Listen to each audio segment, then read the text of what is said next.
Hey you guys, it's Rhiannon and we are going to be doing a unboxing today.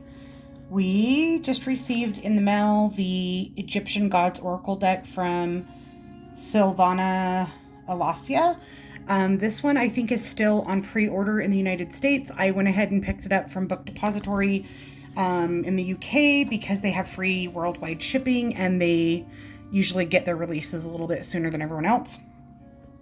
Before I unbox that, I did get another package today, you guys. I received this original copy of the Miss Cleo's Tower Power. And at first I was like, is this really like an original? Because I didn't realize it was still like wrapped up. But even look right here, it says $12.95 value. So you know something's old when it only costs $12.95. It comes with a VHS deck cassette tape to teach you how to read the cards, and then it also comes with the tarot cards. So I didn't know this was going to be like a collector's item, so I'm actually not going to open it. You could get the newer updated version of just the deck on Amazon for like $6. I went ahead and just ordered that because I really do want the deck. It is an Egyptian themed deck, and as everybody knows, I'm really into that right now. So I'm going to keep this as a collector's, but how cool is that? Still in the original cellophane, copyright 2001. So really cool. I got that. I think I paid maybe $40 for it or something. And with that, I picked up a used copy of The Spread Machine, which I'd been wanting. It was filthy. I cannot believe the condition in which it came, but my daughter already helped me get it cleaned up. There was a bunch of junk caked on the guidebook, so the guidebook's kind of wet. So is the box because we had to wipe them off. They were kind of gross. Pretty excited about this. Love the edging. I think this might have been a Kickstarter. I'm not sure for those people that are already familiar with it, but you can use it as like an oracle card itself, or you can use it to create a spread and lay them down and then pull your tarot or oracle cards on top of it and then make sure that whatever your interpretation of the card is includes like this. Like, for instance, this relationship card says the way you are connected and related to something or somebody, including yourself. So let's say we got the 10 of Swords or something on top of that, then that would be saying that the way that you are connected and related to something or somebody is betrayal. You know what I mean? So you can use them on their own, or you can use them in conjunction with other cards. I thought that was kind of cool. But we're here today to unbox this. I think I have enough space on my phone to get through a whole video without it being deleted. Let's cross our fingers. So again, without further ado, and again, I just want to give a shout out to my friend Angie who got me this letter opener for these type of videos so I can unbox without using a dull pair of scissors. I think I've tried to thank her about 80 times, but it ends up being all of the unboxings that I am not able to post because they got deleted because my phone, the memory and the storage was so full that it started acting up. Okay, here's the box without the cellophane on it. Oracle cards. On the back it just says book and 36 oracle cards printed with tempera on papyrus. The magical and inspirational power of the ancient gods and goddesses of Egypt. And then it looks like it has Italian, I think that's German. You guys, I don't know all these flags. That looks like some type of Russian or like some type of Eastern Europe country, Eastern European. Well, I failed geography.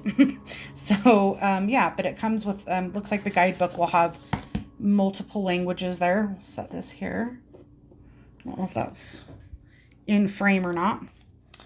Looks like we've got a little ribbon pull, which I like. Just a black box. Here's our guidebook.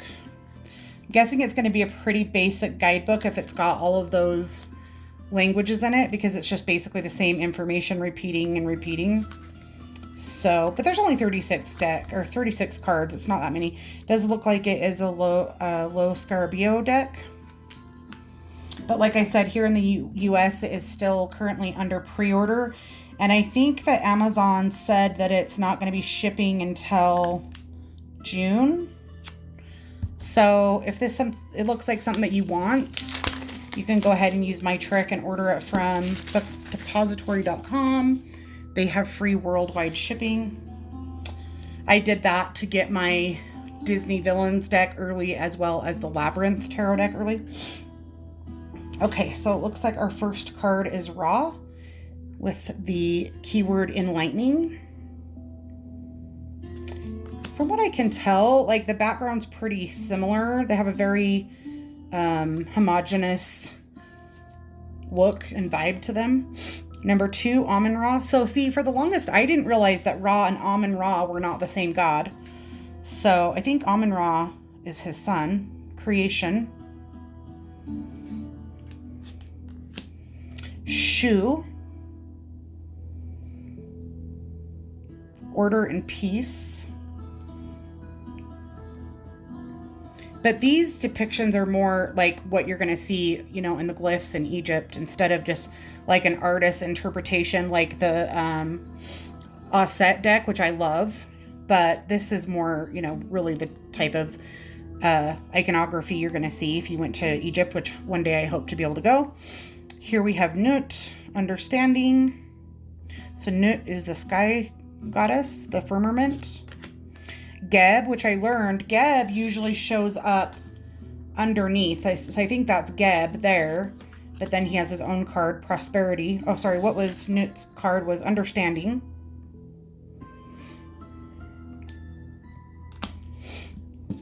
There's the back of the cards. Number 5, Geb, prosperity.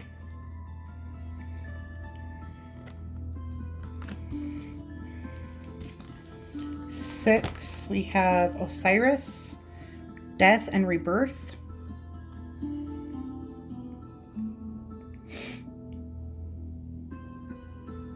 Sorry, I'm just taking so much time to look at each picture and just try to soak it all in. Number 7, Isis, faith and wisdom.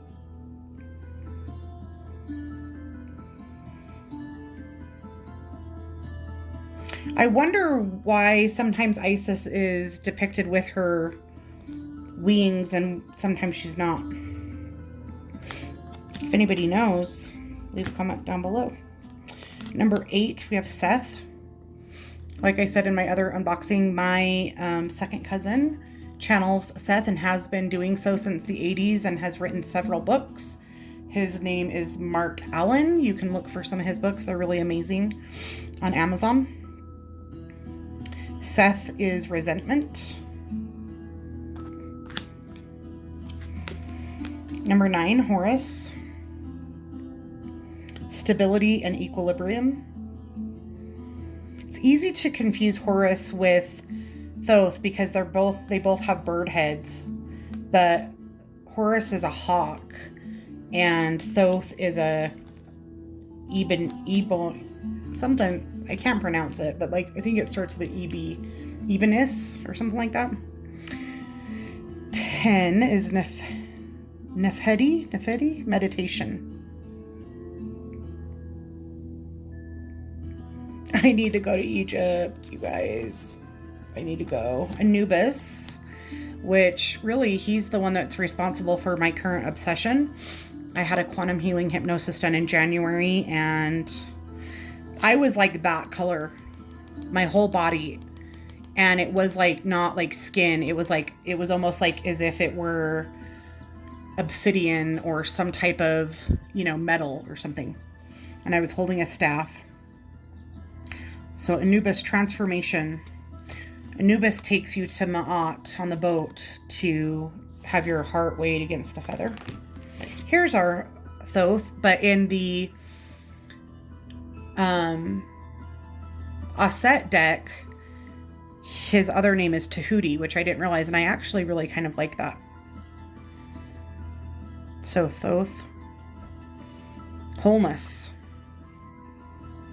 You hear a lot of people use that, and I like that as like a greeting. People say wholeness. Ma'at, one of my other favorites, truth and fairness. See, she has her wings. So why didn't Isis have hers? 14, we have Hathor. Really, really starting to like Hathor. Again, if you guys didn't watch my Osset Oracle unboxing, I was mentioning that I had been and still am almost finished with the book, The Sophia Codes. And one of my favorite, are they called ignitions, or they're called something like that, was Hathor's. I really didn't know that much about her before that book. Ptah, skill.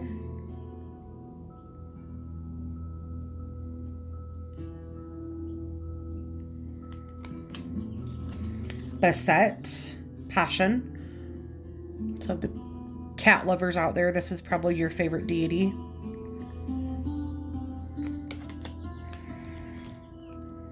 Sekhmet, she's the lion goddess, also represents justice, similar to Ma'at. I'm still learning a lot of like the mythologies and the stories behind him. I'll have to show you this book that I bought to help me learn.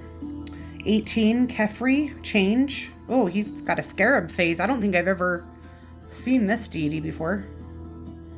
I love the imagery of the scarab, but I've never seen a deity with a scarab head. 19, Mut.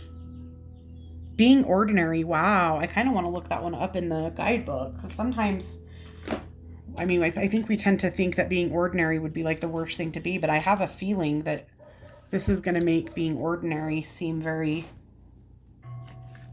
amazing. 19, okay.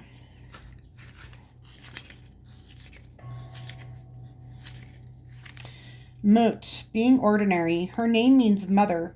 She is depicted as a woman and wearing a golden headdress in the likeness of a vulture. Mut is the mother of all things and is associated with the primordial waters of the god Nun, from whom everything in the world was born. She symbolizes permanent creation. She establishes the conservation of things. Mut will offer you her necessary presence if you put your whole heart into working to give benefit and advance to your home and your family. You will only facilitate the production and increase of wealth, especially material goods, by maintaining respectful and regular behavior on a daily basis through enthusiasm and dedication. So through doing like those mundane tasks of caring for your family, maybe those things that we, the domestic things that we tend to think are boring, that's how she will bless you, it sounds like. So that's kind of cool. If you're like a stay-at-home mom or living your best domestic life. Even me, I work from home and sometimes I feel underappreciated. 20, Kansu, hermitage, which, so I want to assume that means like being a hermit, like being an initiate, but you know what happens when we assume things, so let's look up number 20 as well. Hermitage, god of the moon, time and knowledge. His name means traveler, the wanderer. Kansu is the admiral of human destinies. He is depicted as a mummified young child. He represents the synthesis of the beauty of youth, the archetype of youthful amazement and spontaneity. Like other child deities, he symbolizes the potential that lies in all of us. Be open to new ideas and be brave and bold in facing up to the unknown that presents itself to you. The possibility of journeys that take you away from your comfort zone. In love, you may experience new favorable beginnings. Cool. That's cool that they have child deities. Kind of creepy, kind of cool. Okay. 21. Kanum, resourcefulness. Leave me a comment down below. Who is your favorite Egyptian deity? 22. Anuket, hope. Anuket. And remember, in the Osset Oracle, they explained to us what these jars were. If I'm remembering correctly, they are called, I swear it started with a C. They're the jars that keep the organs and things like that. Shoot. Now I can't remember the word. 23, Sobek, the alligator or crocodile god. I can't remember. I think it's crocodile. Union and power. Or did they start with a D? The jars. 24, Towerette. She's the, or Towerette. She's the hippo goddess. Genesis. I remember when I read about her in the Osset book. She's a really good one to work with if you're a mama bear and for protecting your kids. She was a really good one. I remember that. 25, Happy. That's literally the name of the deity. Happy with 1 P. Renewal. That's cool. 26, we have Nith. Perseverance.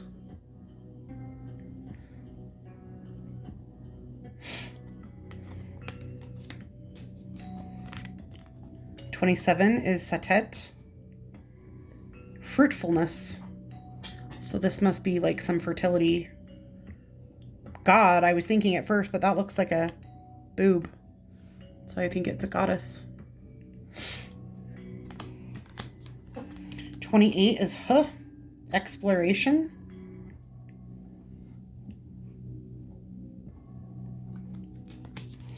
29, Heka. Alchemical force. There's a weird smell. I wonder if my neighbors are burning something. Heka. That's hecka cool. Number 30, Amut, Devastation. So he's like a half crocodile, half lion, half chicken, tiger. That thing's all jacked up. Let's look up Amut because he looks interesting. Number 30.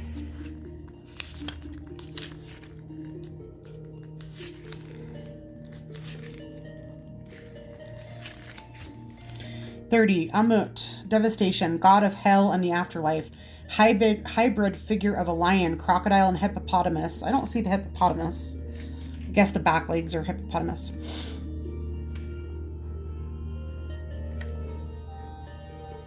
Which devours the souls and hearts of those who made mistakes in life. Excessive pride, presumption, greed, eagerness for conquest. Amut represents the consequences of past mistakes.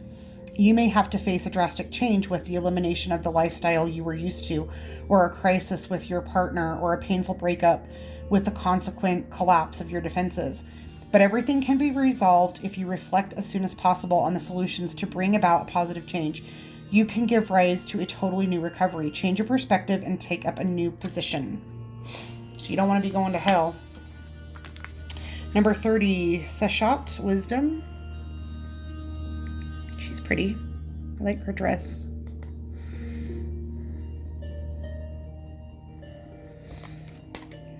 $32. Mertziger, Righteousness. She's a serpent goddess. Mertziger.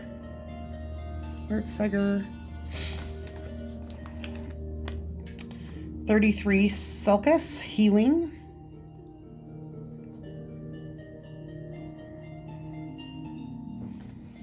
34 is Apophis, Darkness. Reminds me of the crystal apophyllite. I'll have to look up the root of apoph. Because I know like words like, oh no, that's autophagy, never mind. But I think apoph does mean death. I think that root of that word does. 35, Mehen, Protection.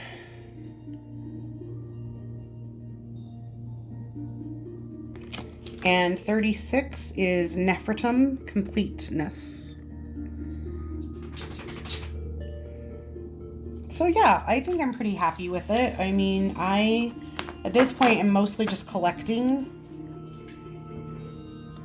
But let me know what your favorite card is. And is this a deck that you think you are going to want to add to your Oracle collection? Or if you are an Egyptian deck collector that I am now, are you going to be adding this, or was it a miss? I'm not like instantly in love with it like I was the Osset deck. Honestly, if you're trying to decide between the Osset and this one, I would choose Osset. But I'm glad that I got it. It's beautiful, and I am glad you guys got to catch up with me today. I'll see you guys in the next video. Bye.